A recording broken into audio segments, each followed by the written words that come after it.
Hey everybody, this is my 2012 Volkswagen Golf R. The stock head unit that comes with these is not a bad unit, but it's lacking in features. This is the unit that I have that's able to be replaced with the Eonon one. So mine's got FM, AM, satellite radio, your media. It had a CD player, and then Bluetooth for the phone, but no CarPlay, nothing like that. So yeah, a little basic. Everything works fine. It's just wanting the newer features. So you can get a lot more features from these newer head units nowadays. So I just want to do a fresh install. For those of you who have watched the channel before, I've done plenty of Eonon head units, but want to do a completely fresh install just to show how simple it is to go from the stock unit to the Eonon one, because it really is pretty simple. The only reason I had to do any additional wiring is because I'm using an aftermarket reverse camera and I have a subwoofer, so I've got a little bit of extra wiring compared to a completely stock one. The new unit is a VWX7 and a 9-inch touchscreen. So let's go ahead and remove our stock unit. Different types of looking units, but I'm sure they're all pretty similar, if not exactly the same as this. I'll put on screen the other kind of units that you could be using to replace as well. Okay, so to remove the old head unit here, luckily you don't have to deal with taking the entire dash apart here. This surround piece, this plastic part right here, is its own piece, luckily. So we can grab a part here, it'll go right up underneath, and then you can just start prying. There's, I think, 3 tabs along the bottom here. Never mind, let's do it with my hand, it's a little easier. But yeah, just pull out. I've taken this off quite a few times and it's never cracked on me, so I think this thing's pretty durable. But yeah, doing it your first time might be a little nerve-wracking. It's just these little clips, and then they go onto those. We're going to be dealing with 4 Torx screws. I'm using a, I want to say T20, but it might be a little smaller. But you got one here, this top one there, and this bottom one here. And then I normally just put them in my cup holder here. Now that those 4 screws are removed, this is all ready to come out. So that's all you need to do to remove the stock unit.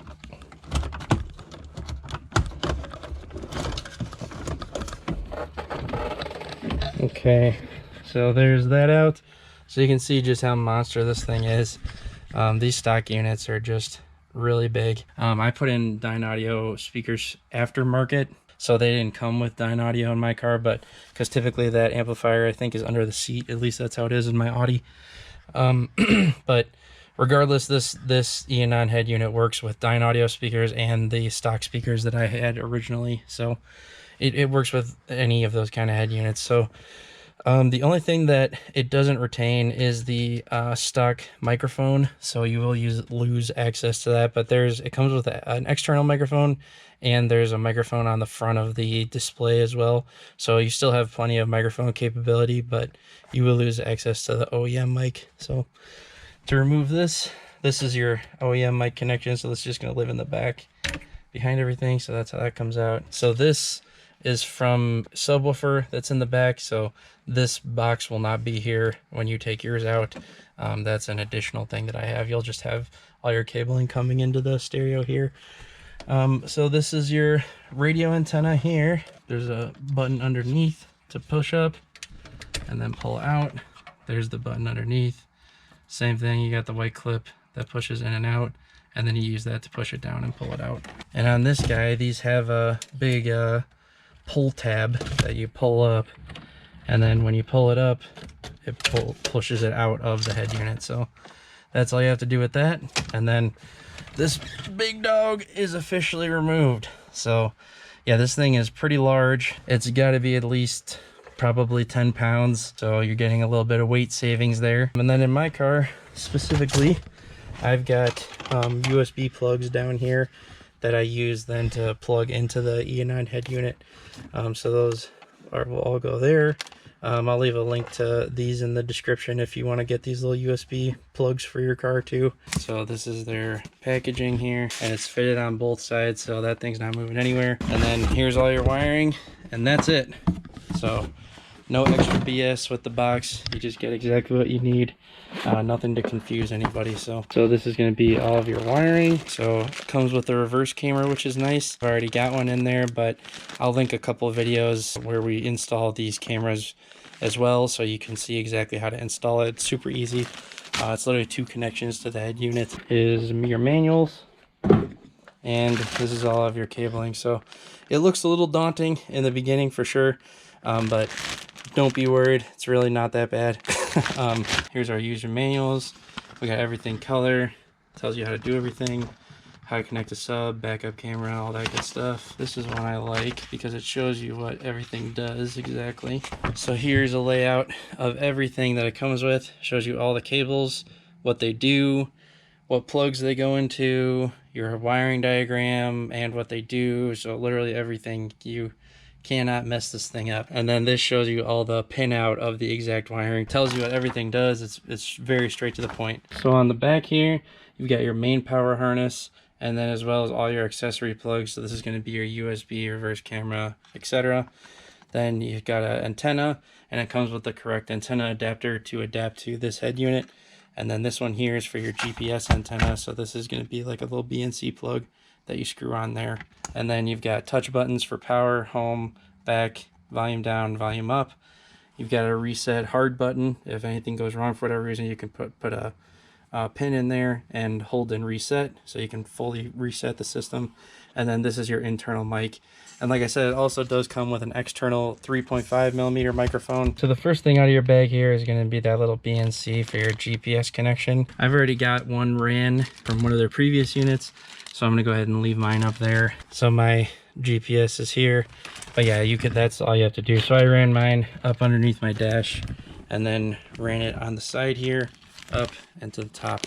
But with a GPS antenna, you typically want it to be able to see the sun, so you can put it up here on your up on your windshield area if you want, but I typically like it in the left or right side of the dash because it's just kind of sleek and hidden there. And then it also comes with a 15 amp fuse, which is the fuse for the actual unit itself. So if you ever blow a fuse, you've got extra. This is going to be your microphone. So this is a 3.5mm clip microphone. So I don't run this because I'm okay with the internal microphone on the head unit. I think it sounds just fine. But if you're wanting better audio or can't hear something or want it close to your mouth, I would put it up on here. But I'm currently redoing my headliner right now. Volkswagen guys, you know the struggle. So this I'm taking out right away, the 2 USBs, because I've got them already ran down here. And then I've got the second USB ran for the Eonon dash camera. So I've been using this for a while and it's awesome. But yeah, there's all your USBs. So those are already ran in my car here. Now everything is all already hooked up together. So it looks a little bit confusing, but it's really not too bad. So right here, you'll notice this big plug looks like it goes up with that big plug, and they in fact do. I like to start from this end, so pretty much hold it up like this, and then you know this is pretty much your beginning, and then we'll just fill everything in from there. So we're gonna go ahead and take this. You can see where the pins line up here, so just make sure you've got everything lined up. So make sure you have this pulled back so we can install the new one correctly. But you're gonna see that these pins line up like that, so you're gonna put it on just like that. Plug it in, push it in, and then once it's like that, push down on your clip on the back there. Typically I will put a electrical tape around the bottom just to make sure that clip stays hold on good. You'll see that the CAN bus is already all wired in, so you don't need to do anything for the CAN bus. The CAN bus is going to show your doors opening, your trunk opening, and then it's also going to take your steering wheel controls and put them in to the unit, just plug and play kind of thing. You're going to see this is going to be your main plug. That's going to go into the radio once we get that set up. So going down the line here, you've got an audio in left and right, so this would be for your aux if you want to have a 3.5 signal from, you know, whatever. If you're still using an iPod, Godspeed to you if you're. Our radio antenna here, so you'll notice that this will plug into your stock radio. It comes with the adapter. It already has a cable ran for it. It's a quick connect, so if you need to get rid of this, if you don't want radio for whatever reason, you can quick disconnect that. But I do want radio, so we're gonna take this plug, make sure we've got it in the right way. And that's gonna go right into our stock plug here. There you go, and then plug that white part right back up so it clicks into place there. Your reverse input signal to tell your reverse camera that you're going into reverse. So we're gonna need to run that wire. And then we've also got a backup camera input. So this is gonna be your RCA input from your reverse camera. So mine is already ran, plug that in, and we are good to go. And then this is gonna plug into the accessory of your head unit there. So yeah, and you can get an adapter if you have the OEM camera, the OEM reverse camera. I'll leave a link to that in the description as well, so you can run that too. So yeah, these little notes on here are just telling you pretty much plug them in and just leave them even if you're not using the outputs, just to make sure everything is working correctly. This is your external microphone plug-in, so that's your 3.5 if you need it, RCA for the subwoofer out. So we're gonna take that and find my sub cable here. It's my sub audio output there. And then I had a dual RCA, so I ran a 1 to 2 adapter here, a Y adapter. That's it. Everything's plugged in.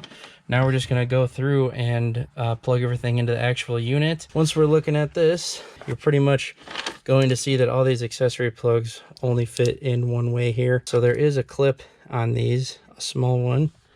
Hopefully you can see that on the top there. So the clip is going to go upwards, and that's it. Just gonna push in just like that. So it's pretty much just find which size looks like it'll fit and plug it in. It's as simple as that. So there's that one. It's pretty long, so you've got a good amount of working room too to be able to get to everything, which is nice. Here's your radio antenna, my GPS antenna. So there's your GPS antenna. Just get that nice and hand tight. And then your main harness, going to plug in just like this. So the only last one that I need to plug in is my USB cables. So unfortunately, because of the way I ran mine, my USBs are slightly short here. So there's my 2 USBs. So you've got your double and your single. You got your double and your single there. So mine are kind of short because I've got them ran down below. So I'm going to use 2 hands, get those plugged in, and then everything is ready to go. So there's everything plugged in. Got all my USBs and everything like that plugged in. So now what you're going to want to do is just take all of your extra wiring here and just put it up underneath. So this will be able to slide in and you've got enough room there. So luckily this is a lot smaller and a lot less depth than the stock one, obviously.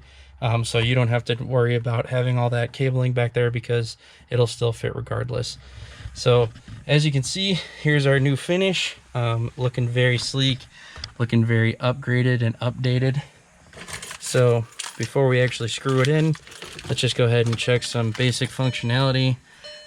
Your first turn on here will be a little long, just because it's gotta, be able to register everything for the first time. We've got a little bit low on battery here, so. And then here's our main screen for everything. And then like if I open this door, you'll see that come up as well. So now you can see that we have both doors. It'll close it.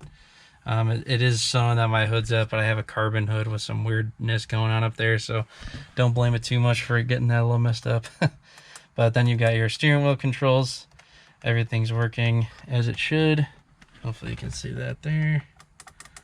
Going down now.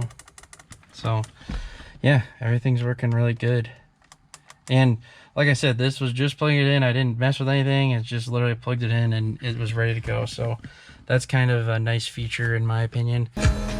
So yeah, anyways, that's all working. Let me make sure that my sub is working. So now that we see that that's good, we're going to go ahead and throw our 4 screws back in, 2 on top, 2 on bottom.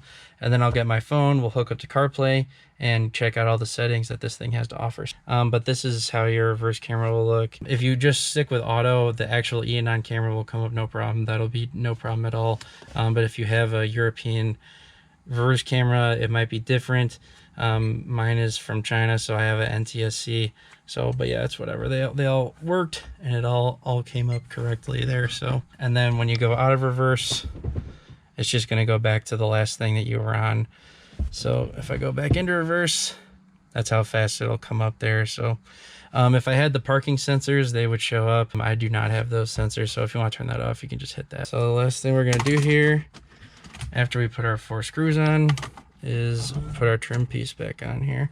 Once everything's in, you're going to have a nice 9-inch screen.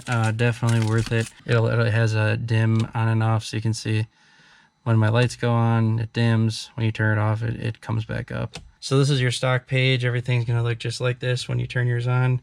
And then to change things down here, let's say you don't want to mess with video, you can hit X, and then you can hit add. And then this will pop up on the left side here. So this will show you all the different apps that you can have on your main screen here. So typically the Z-Link I like to have, we'll add a different one here. We'll put settings there. And then we'll do the DSP. There it is. So this is what I like to have on my main settings that we get to, like, you know, to get to right away. To connect your phone, we're going to go to Bluetooth settings. You see that everything's ready to connect.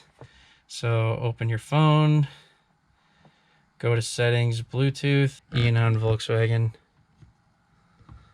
or I'll put VW. And then you'll see that pop up right away. We got Eonon VW. So we're going to go ahead and plug that in. And then our pin is just 4 zeros right now. So we got 1, 2, 3, 4. Pair. Now it's going straight to the Z-Link app. But yeah, Maps does work and it looks great on the screen here too. But yeah, here's your CarPlay interface. So that's about how fast it'll kind of move around here for you. So I'll go ahead and scroll through. You can see it's pretty quick. And then music is still working. So once you do that, then you can move it obviously. But yeah, as far as like volume, I know that some people say these don't go loud enough. I think they go plenty loud. And then CarPlay, obviously, you know, that took all of 10 seconds. We're literally just connecting Bluetooth and that's it. So that takes no time at all. The settings, they have a kind of limited settings here. Yeah, so here's all your settings, date and time. It should be, it's on China time now. So I'll go ahead and turn that off. Then I'm gonna choose Chicago for Central Time. There we go. So yeah, you've got light and dark theme, and then we've got our DSP. So this is super, like, this is a pretty crazy DSP in my opinion. So if you want to get this detailed with stuff, we've got a 32 band EQ. I think at least 32 band. But yeah, this thing is huge. You can really set that up how you want it. Then here's your volume for everything. So you've got center, front, rear, and sub volume. And you can do invert 180 here too, which is pretty cool. And you can mute everything separately too. You've got the Torque app if you want to get the OBD2 reader. I can put a link to that in the description. I don't have one set up in here right now, but it's super easy to set up as well. So you can add in your own wallpaper if you want to pull one in from your USBs. So that's pretty cool as well. But there is a lot, like quite a few on here to choose from. So that one's pretty sick too. But yeah, so there's definitely quite a few wallpapers to choose from, which is pretty awesome. So the only other thing I'll show you that I'm using is the dash camera. So I've got a 32 gigabyte micro SD card. To install that, you're going to go to File Explorer, and then USB 2. That's this dash camera plugged in there. So you see we have UCard DVR. So we're gonna hit that. We're going to install the app, and then you'll see it pulls up right away. So there's my camera. So hard to see right now, but yeah, that's where we are right now. So I just have it pointed straight down right now just so we can see exactly where we are. But yeah, that's where the camera is. So you can move it up and down, which is cool to get it exactly where you want it. So I've got all my drives on here. So let's go ahead and watch one. There we go. So there's your dash camera video. Let's see a different one. Oh, okay. This was when we were first coming into the car after eating at a restaurant there. There's my buddy Patrick. And then here's a nighttime driving video too. So yeah, pretty nice that it's all just on the head unit here, all available. And then I think once it fills up the SD card, it'll just start overwriting your oldest footage. But yeah, it's really intuitive. I like it a lot. And then let's see, the last one, yeah, it's just right now, so it's immediate as soon as you stop recording and start recording. So that is this head unit. I think it's awesome. It's super easy to use. And then remember, if you want to get back to your CarPlay, you go to Z-Link here, and then you're going right back to your CarPlay. So, but yeah, so that's everything that there is to know about these head units. Like I said, super easy to install. They look super sleek. You could always install an extra amplifier. You can run your subwoofer from them. You can do anything. So the wiring on these is pretty much unlimited. So yeah, thanks for everyone for watching. If you're interested in checking out this camera, the reverse camera, any of these head units, I'll make sure to put all the links in the description below. I've got Amazon or Eonon's actual website for international people if you don't have Amazon US. Links are all below. Feel free to check it all out. And otherwise, guys, feel free to leave any comments down below. I appreciate you guys watching very much. Please subscribe. I have like 1% subscribed, and I would like to have maybe 2% subscribed. That would be legit. So, but yeah. Anyways, guys, thanks for watching. I appreciate it. Shout out to Eonon, and I'll catch you in the next one. Peace.